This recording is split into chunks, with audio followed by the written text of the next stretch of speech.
Assalamualaikum warahmatullahi wabarakatuh. Bismillah, alhamdulillah. Lahir seorang bayi bernama Muhammad sallallahu alaihi wasallam. Baru dikandung oleh ibundanya, masuk bulan kedua, baru 1 bulan setengah. Di dalam kandungan ibundanya Sayyidah Aminah, ayahandanya Syekh Abdullah meninggal dunia di tengah jalan sepulangnya dari dagang di Madinah. Lahir sebagai yatim, dipelihara oleh ibundanya, baru usia 6 tahun ibundanya pun wafat. Dipelihara oleh kakeknya, baru usia 8 tahun kakeknya pun wafat. Apa ini hikmahnya? Nabi Muhammad yatim, piatu, kakek saja meninggal cepat. Kenapa? Karena Allah menghendaki yang membentuk kepribadian Muhammad, yang membentuk karakter peradaban Muhammad, Allah sendiri. Nggak percaya kalau manusia. Sebab kalau yang membentuk kepribadian, yang mendidik sejak kecil itu ayah, ibu, ustadz, guru, kiai, dosen, hasilnya seperti kita ini. Ya, ada yang waras, ada yang setengah waras, ada yang bener setengah bener. Kulo lah, contoh kulo lah, betul sapan jenengan kulo. Saya didik oleh ayah, ibu, ustadz, kiai, dosen, guru besar, manusia semuanya itu.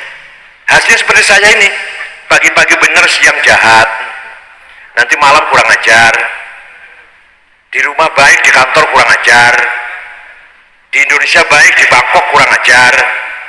Karena yang mendidik siapa? Yang mendidik manusia. Kalau Rasulullah Nabi Muhammad bukan ayahnya, bukan ibunya, bukan kakeknya, adabani Rabbi fa ahsana ta'dibi. Yang mendidik aku adalah Allah, fa ahsana ta'dibi, dengan pendidikan yang sempurna. Kalau kita tidak ada yang sempurna, kita-kitaan ini. Oleh karena itu Allah mempunyai iradah bahwa Nabi terakhir langsung saya didik, kira-kira itulah tujuan ibu. Muhammad ketika sebelum jadi Nabi tidak pernah terkenal, bukan orang terkenal sebelum jadi Nabi.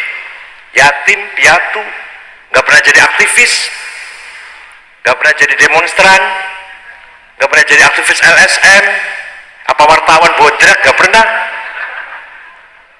Apa ngelamar kerjaan, nggak pernah. Buta huruf, nggak bisa baca, nggak bisa tulis.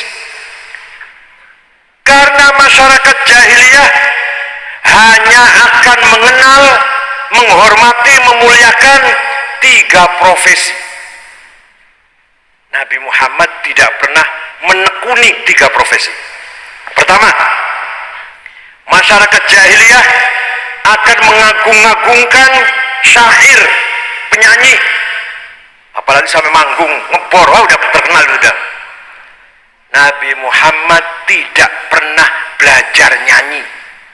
Wa ma 'allamnahu syi'r wa ma yanbaghi lah. Saya tidak pernah ngajari Muhammad bernyanyi, kata Allah. Berpuisi, berpantun, bersajak, enggak. Tidak saya ajari.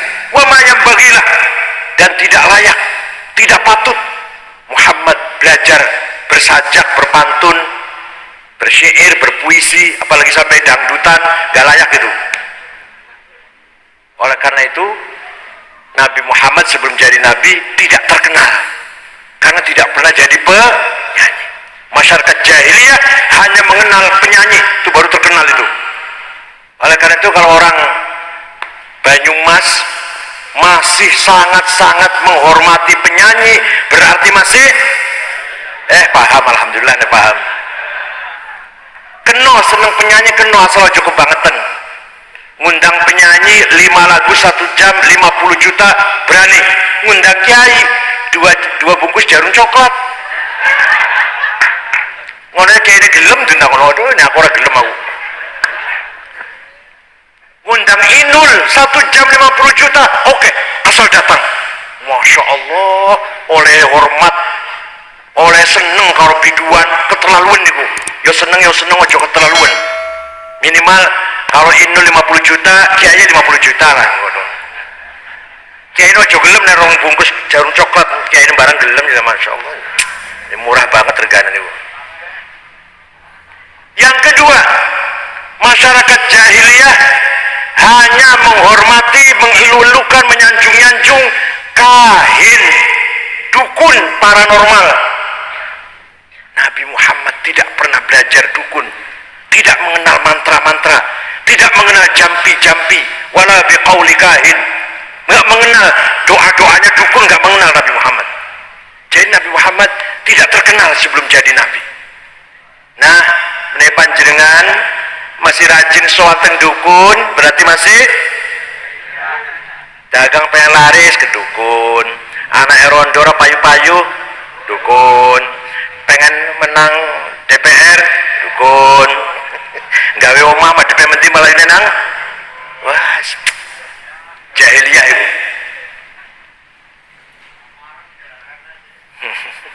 Tapi itu jahiliyah masih kelas rendah. Yang paling kelas tinggi, kalau orang mengagumi sahir, tukang santet, udah jahiliyah tenanan nih guys. Salate, puasane, hajine, umrohe panjenengan masih dolan sowan nanggone tukang santet supaya mateni saingan, mateni lawan, percuma ibadahnya itu. Nabi Muhammad tidak mengenal sihir menyihir. Wa yaquluna in hadza illa sihr.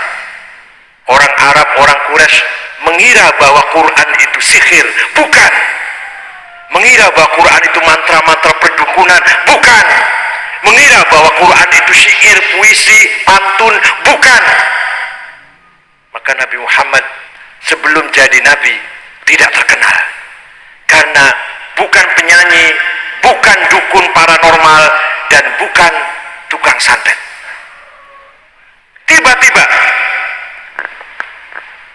orang yang tidak terkenal, orang yang tidak pernah menonjol di tengah-tengah masyarakat, tiba-tiba menyampaikan kalam yang luar biasa. وَلِيَعْلَمَ الَّذِينَ أُوتُوا الْعِلْمَ أَنَّهُ الْحَقُّ مِنْ رَبِّكَ فَيُؤْمِنُوا بِهِ فَتُخْبِتَ لَهُ قُلُوبُهُمْ وَإِنَّ اللَّهَ لَهَادِي الَّذِينَ آمَنُوا إِلَى صِرَاطٍ مُسْتَقِيمٍ. Orang nggak terkenal, saya mau nanya kon di desa mana ya di sini ya? Trenggalek lah, bocah Trenggalek lah. Suara terkenal blas. Tiba-tiba mengatakan, menyampaikan dawuh yang artinya begini. Itu tadi ayat berapa, surat apa, godono dewe kayak enakan banget itu ayatin. Godono dewe pasti ono nang Quran itu. Artinya apa? Waliya'lamal ladzina utul ilma annahul haqqu min rabbik. Kebenaran dari Allah, al-haqqu min rabbik, hanya diketahui melalui ilmu pengetahuan. Kesimpulannya, gampangannya, kalau kita ingin benar, kalau kita ingin benar dalam segala hal, harus melalui ilmu pengetahuan, harus melalui pendidikan. Mau bertani sukses, harus ikut ilmunya petani, ilmunya insinyur pertanian. Kalau mau jadi pedagang sukses, harus menguasai ilmu bisnis perdagangan. Mau jadi anggota DPR sukses, harus ngerti ilmu politik sosial antropologi. Kalau kita hanya coba-coba, percuma nanti.